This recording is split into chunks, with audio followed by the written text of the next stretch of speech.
Oi pessoal, saudações coloradas, sejam bem-vindos a mais um vídeo. Conforme o prometido, vou aqui analisar alguns jogadores que eu citei no vídeo anterior, o último. Tá? Um deles é o Lisieiro, do São Paulo, meio-campista, 23 anos, volante. Tá? Ele tem 29 jogos nesse Brasileirão, o último. 23 começando o jogo, ou seja, ele foi um jogador que a gente pode dizer titular, regularmente utilizado pelo São Paulo nesse Campeonato Brasileiro. Vamos ver, vou começar primeiro pela parte boa, tá? A boa notícia, tá? Passes. Tá? Nesse quesito aqui o jogador é bem assertivo. Ele tem 88% de assertividade, tá? Isso no geral. Ele toca bastante na bola, em média 56 toques na bola durante o jogo, tá? E acaba acertando 40 passes, ou seja, ele acerta bastante. Tá? Isso é no geral. Mas e aí? Como é que é no próprio campo, no seu campo, no campo do adversário? Bom, no próprio campo, em torno de 18, 19 toques, 19 passes, tá? Com 91% de assertividade, o que é bom. Tá? E se espera que seja isso. Até porque volante ou jogador de defesa não pode errar passe no seu próprio campo. Isso é muito perigoso. Tá? No campo adversário, um pouco mais, 21,4 passes com 86% de assertividade. Aqui, algo que chama atenção. Por quê? Porque aqui sai da média. Tá? Normalmente esses volantes de Série A, de grandes times, eles costumam acertar bastante no próprio campo, errar muito pouco. E no campo adversário costuma chegar a 80% ou abaixo disso. Entre 75% e 80% é a assertividade no campo do adversário, porque é mais denso, é mais difícil, tem mais pressão. Então, ele acertar 86% no campo do adversário é interessante, é bom isso. Tá? Um bom passador. Bola longa, em torno de 2 por jogo, em média, com 67% de assertividade. Aqui não é uma maravilha, mas não é ruim, tá? Ele está dentro de uma realidade aí de volantes de Série A. Tá? Bom, tem essa parte boa que são os passes. Tá?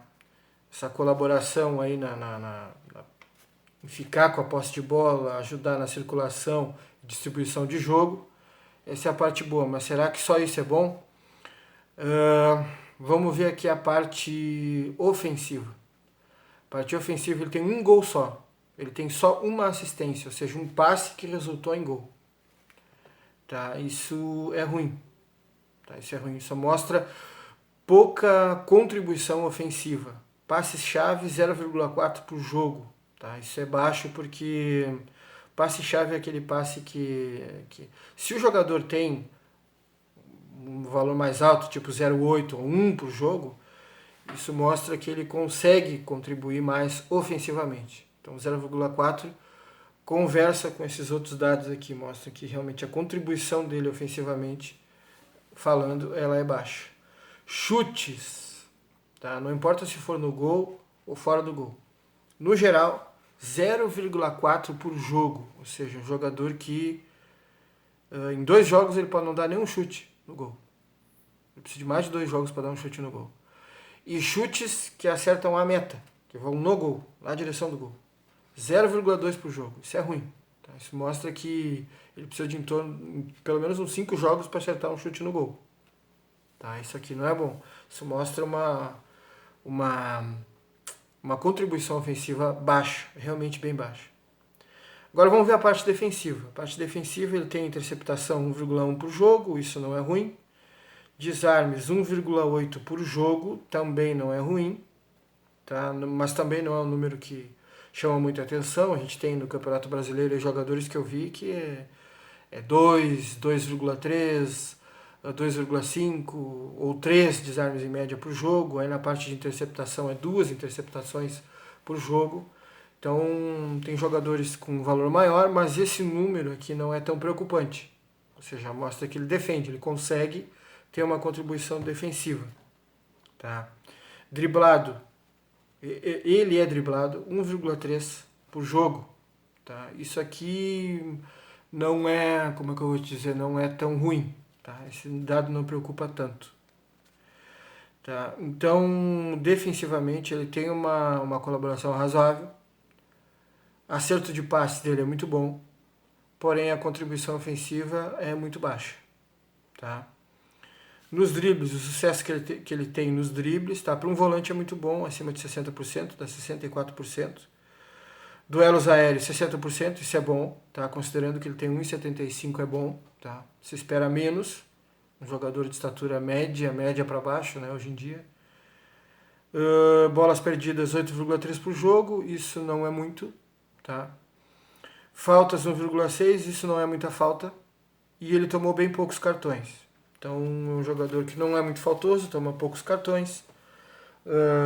Para dribles, ou seja, para clarear uma jogada, ele acaba acertando. Bom passador.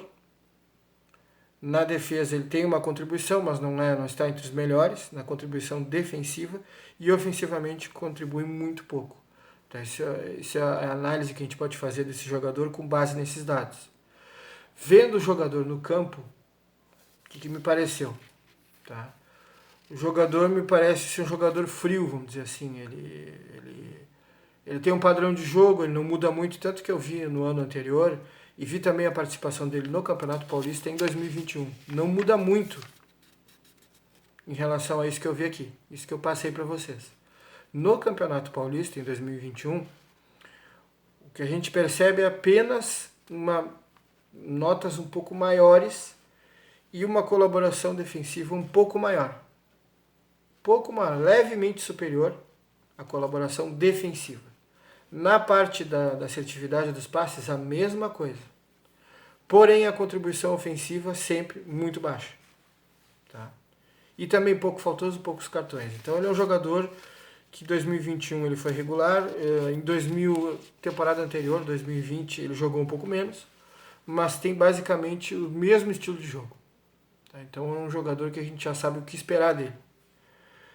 Tá? Então, assim, vendo também que o torcedor de São Paulo criticava muito esse jogador e está torcendo para que esse jogador saia do clube, principalmente porque eles citam a questão da atitude do jogador, né? Do jogador de temperamento morno para frio, né? Um jogador que não é vibrante, né? O que eu acho dessa contratação por empréstimo? Eu acho interessante porque o que acontece? O jogador ele me parece tecnicamente bom. Tá? Me parece um jogador bem formado, tecnicamente bom, que precisa melhorar em alguns aspectos. Tá? Com 23 anos já devia ter melhorado. Mas a gente sabe que alguns jogadores eles acabam evoluindo de forma tardia. Né? Alguns jogadores precisam realmente mudar de ares, tá? Parece que ali no São Paulo realmente há problemas, vamos dizer, extra-campo, problemas de falta de pressão, falta de cobrança, jogadores um pouco acomodados. Tá? Isso tudo reflete no rendimento que o São Paulo teve nesse Campeonato Brasileiro, que foi horroroso. O São Paulo brigou para não cair. Tá? E o jogador pode ter sido contaminado por essa atmosfera. Tá? Então eu não coloco essa contratação por empréstimo, tá? Que não está fechada ainda. Tá? O jogador não foi anunciado ainda. É só o interesse do Inter em contar com esse jogador por empréstimo e um valor já fixado. Ou seja, se o Inter quiser comprar o jogador, já vem com valor fixado. É isso que tá na mesa. Tá? É isso que está em pauta.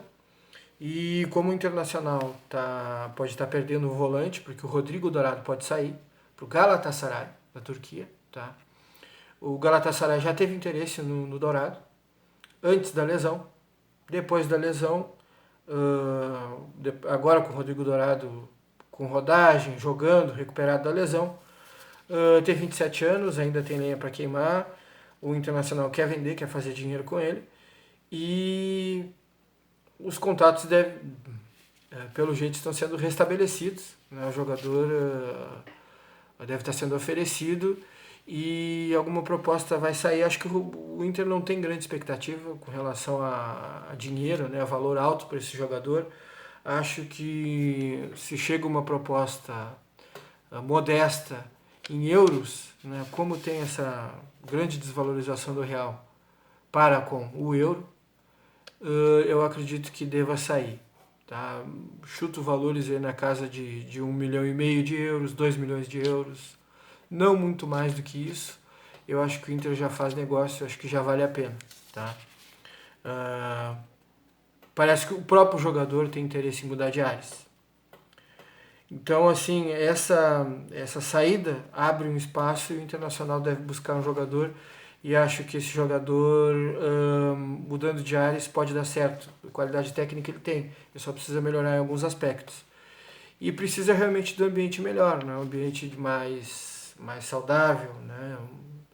Com uma expectativa melhor e com mais cobrança, evidentemente. Tá? O Internacional estava fazendo um campeonato bem melhor do que o do São Paulo. Só no final é que o Inter deu uma desandada. Tá? Logo depois do áudio do Paulo Paixão, a gente viu, né? O São Paulo estava sempre na parte de baixo da tabela, uma campanha horrível, o Inter não. O Inter estava brigando pela Libertadores. Aí saiu o áudio do Paixão, que ele veio com uma... Né, chegou no vestiário, deve ter causado transtorno, deve ter sido bem desagradável para uma série de jogadores. E isso impactou no desempenho do Inter. O Inter caiu, o Inter perdeu o gás no finalzinho, né? Então o Campeonato Brasileiro de Inter e São Paulo foi diferente. Embora próximos da tabela, no final, quando a gente foi ver a pontuação, o Inter ficou só um lugar acima de São Paulo, pouca diferença em termos de pontuação. Só que o Inter estava melhor, estava mais em cima, e aí teve uma queda vertiginosa, né? Então talvez num clube onde ele possa ter um ambiente melhor, um ambiente novo, né, sem uma torcida pegando no pé dele, quem sabe ele possa render mais, tem qualidade, tem técnica, talvez ele possa ajudar. Tá? Como volante aqui, me parece um pouco com o Lindoso, faria é parecido com o Lindoso, né? Pouca contribuição ofensiva, bom nos passes, contribuição defensiva razoável, né? Um pouquinho até melhor do que o Lindoso, né? Na média de desarmes ele é melhor que o Lindoso. Tá? O jogo aéreo aqui, o Lindoso também vai bem, esse jogador também vai bem, e pouco faltoso, poucos cartões, então me parece realmente um jogador semelhante ao Lindoso, embora ele seja mais novo e tenha uma contribuição defensiva um pouco melhor. Tá? Então sobre esse jogador, o Lisieiro, era isso que eu queria trazer. Sobre o Sálvio, Eduardo Sálvio do Boca Juniors, eu acho que foi ventilado, foi oferecido, né, porque a gente está na época em que isso acontece, é normal, mas eu acho que passando ali por uma análise do Capa, o Inter vai desistir dessa negociação. Tá? Ou nem vai fazer proposta para esse jogador, porque as 2 últimas temporadas ele jogou muito pouco. Tá? E tem sido utilizado nas 2 últimas temporadas mais centralizado. Tá? Antes disso ele até era usado como um extremo, do lado direito. Mas agora realmente está jogando muito pouco, tem poucos dados, não dá para fazer uma boa média do Eduardo Sálvio. Então eu acredito que pelo valor do jogador, né, pelo estar Boca Juniors, ter passado por grandes clubes, ter passado por seleção argentina, e pelo fato também de ele não ter jogado, eu acho que essa contratação não deve acontecer. Então, pessoal, é isso nesse vídeo. Obrigado pela atenção. Um bom 2022 para todo mundo. Deixa like, compartilha, considera se inscrever e comentários e sugestões. Obrigado e até a próxima.